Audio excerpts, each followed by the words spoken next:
Hi everyone, I'm here at the Marjorie Kinnan Rawlins house in Cross Creek. This is her Florida home where she wrote her most pivotal and famous works, to include The Yearling, but not limited to that one.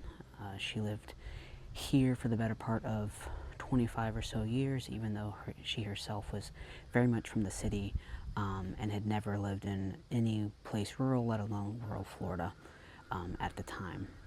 I'm standing at the tenant house. Some of the buildings here are replicas of what would have been here on the property when she lived here. The original house itself where she lived, original parts of the structure from the 1880s, but you can definitely tell the 1930s and 40s influence that she had on the layout and the connection, and adding things like plumbing and electricity to it. These tenant houses are very common for these areas in Cracker, Florida, which she really exemplified in her writings, even though she herself was not a Cracker. Tenant farming was vital to a lot of these types of farms, especially areas that relied on sharecropping. Tenants typically tended to be those who were non-white, Black Americans. Not that they couldn't be white, but more typical than not that a tenant farmer would have been a black worker, just like maids in the house would have been black maids for the most part. It's run by the Florida State Park System now. It's been run by the State Park System since the 1970s.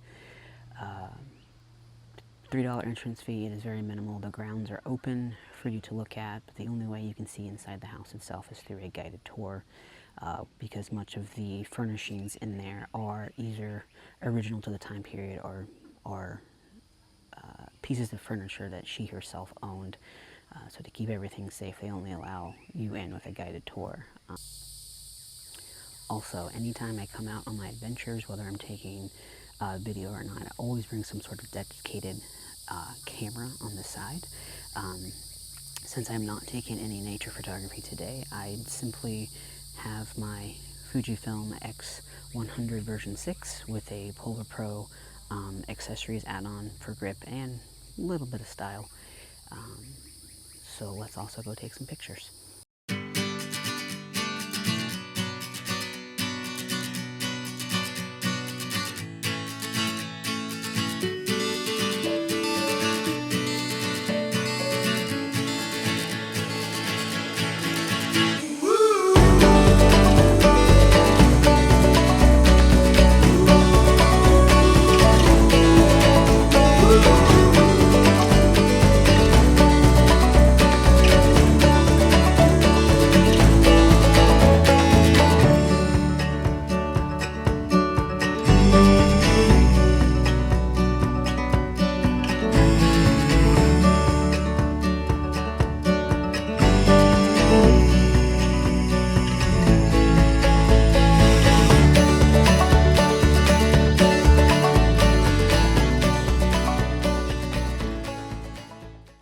So even though this is all shaded, except for the sections of the property itself that's cleared out for its garden and the groves, and this is not supposed to be any sort of physically intensive state park. If you come in the summer, there is no air conditioning at any of the facilities here. You are heavily reliant on shade and any breeze that comes through. So make sure that you bring plenty of water. The house is an old Cracker house, like I said. It is set up to catch that cross breeze when it comes through. They do have period appropriate fans that still work, that they turn on when groups are coming in. But if you're at all sensitive to the heat or not used to the heat in Florida, either plan appropriately or come in the colder months. So now we're just walking more of the property.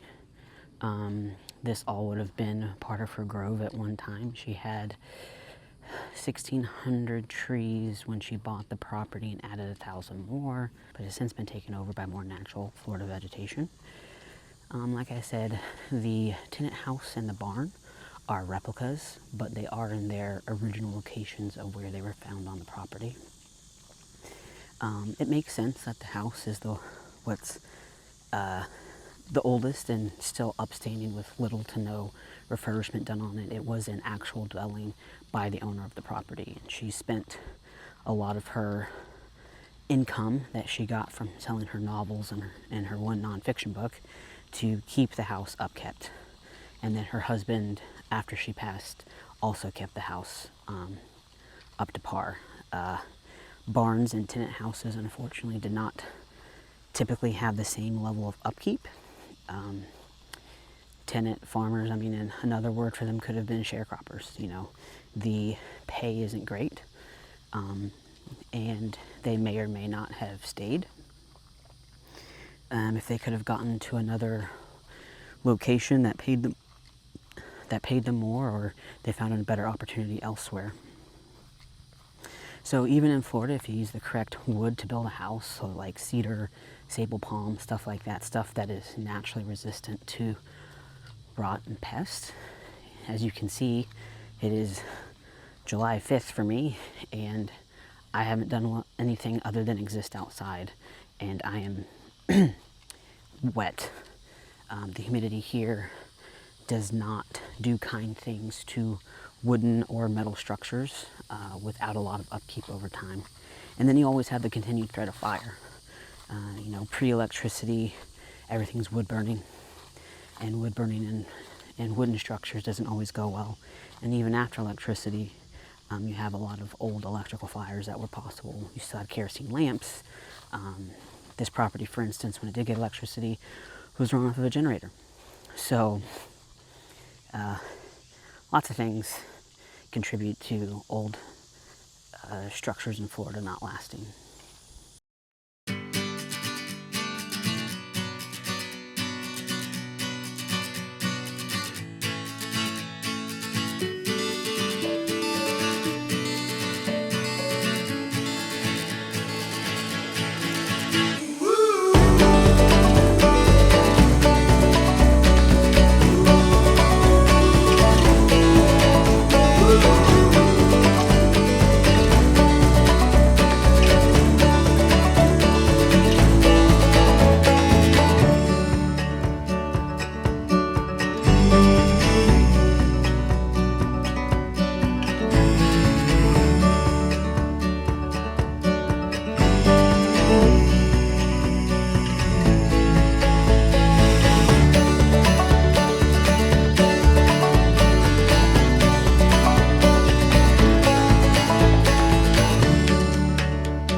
And that's Majorie, Kinnan, Rawlins State Park. It is an awesome, simple state park to come to, but they've done a great job of interpreting the property.